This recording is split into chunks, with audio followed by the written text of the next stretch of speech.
दोस्तों, मैं हूं आपका दोस्त संजय गर्ग। स्वागत करता हूं आप सभी का अपने YouTube चैनल आचार विचार व्यवहार और अपने Facebook पेज आचार विचार व्यवहार पर।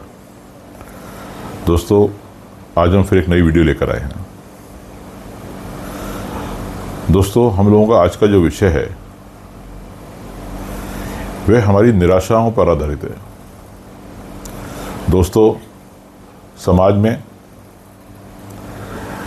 हम किसी भी स्तर पर हों, किंतु कहीं ना कहीं कोई ना कोई निराशा हमें घेरे रहती है। ऐसा नहीं है कि बहुत उछले स्तर पर जीवन जीने वाले लोगों के अंदर निराशाएं नहीं होती हैं। प्रत्येक स्तर पर जीवन जीने वाले व्यक्ति के अंदर निराशा होती है। निराशाएं दोस्तों कई प्रकार की होती हैं। कुछ लोग व्यापारिक प्रतिद्वंद्विता में पिछड़ने की निराशा से पीड़ित होते हैं। कई लोग परिवार में किसी के स्वास्थ्य संबंधी निराशा से पीड़ित होते हैं। कई लोग समाज में अपने पिछड़ने की निराशा से पीड़ित होते हैं। कुछ लोग कम धनवान होने की निराशा से पीड़ित होते हैं। कुछ लोग उच्च कुल में जन्म न ले पाने की निराशा से पीड़ित होते हैं। दोस्तों, इस प्रकार की अनेकों निराशाएं हैं। शिक्षा से संबंधित, बुद्धि विवेक से संबंधित, बल से संबंधित एवं अपने अनुरूप कार्य ना हो पाने से संबंधित। सबसे मुख्य निराशा है अपने मन के अनुरूप कार्य ना कर पाने से संबंधित निराशा। दोस्तों, मेरा ऐसा मानना है, इस संसार में प्रत्येक व्यक्ति अपना बेस्ट से बेस्ट लेना चाहता है। जितना उसे पता है वह अपने पता से मेरा मतलब है जितना उसको अपने चाहना का ज्ञान है, उस चाहना का सबसे बेस्ट लेना चाहता है। लेकिन वो बेस्ट उसे मिले कैसे? उसके लिए वो कितना योग्य है, या उसके पास कितने साधन हैं, या उसके कितने प्रयत्न हैं, वो सब बहुत महत्वपूर्ण है। दोस्तों, हम लोगों की ऐसी मानसिकता बन गई है, हम कम प्रयत्न करके बहुत ज्यादा पाना चाहते हैं। हम अपनी कम योग्यता को बहुत ज्यादा आंक लेते हैं, दूसरे की अधिक योग्यता को भी हम कम करके आंकते हैं। दोस्तों, वस्तुतः समाज में हम लोग अपने को सर्वोपरि मानने लगते हैं, सर्वश्रेष्ठ मानने लग जाते हैं। सर्वश्रेष्ठ ना भी माने तो अपने इर्द गिर्द के लोगों से श्रेष्ठ मानने लग जाते हैं, जबकि वास्तव में ऐसा है नहीं। अपनी निराशा के लिए हम लोग पूर्ण रूप से अपने आसपास के लोगों, अपनी परिस्थितियों, समाज और अंत में परमात्मा को उत्तरदायी मानने लग जाते हैं। परमात्मा का उत्तरदायित्व तो हम लोग तय करके ही बैठते हैं कि परमात्मा तो इसके लिए उत्तरदायी है ही।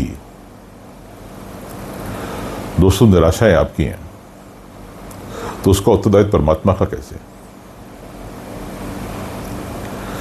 लेकिन हम लोग अपनी सोच से ये मान ही लेते हैं कि हमारे जीवन में प्रत्येक निराशा के लिए परमात्मा उत्तरदायी है। दोस्तों, यदि जीवन की प्रत्येक निराशा के लिए परमात्मा उत्तरदायी है तो जीवन की प्रत्येक खुशी के लिए क्या परमात्मा उत्तरदायी नहीं है? आकलन कीजिए, आपके जीवन में निराशाएं ज्यादा है या खुशियां ज्यादा है? यदि निराशा परमात्मा के द्वारा प्रदत्त है तो खुशियां भी तो परमात्मा के द्वारा प्रदत्त है। जबकि मेरा ऐसा मानना है कि कोई भी निराशा परमात्मा नहीं देता। हर निराशा हमारी स्वयं के द्वारा पैदा की हुई होती है। दोस्तों, इस संसार में जीवन जीते हुए हम जितने भी कार्य करते हैं, जैसा हम सोचते हैं, जैसा हम बोलते हैं, जैसा हम करते हैं, हमारे किए हुए प्रत्येक कार्य का, प्रत्येक तौर तरीके का हम पर और हमारे पूरे समाज पर असर पड़ता है।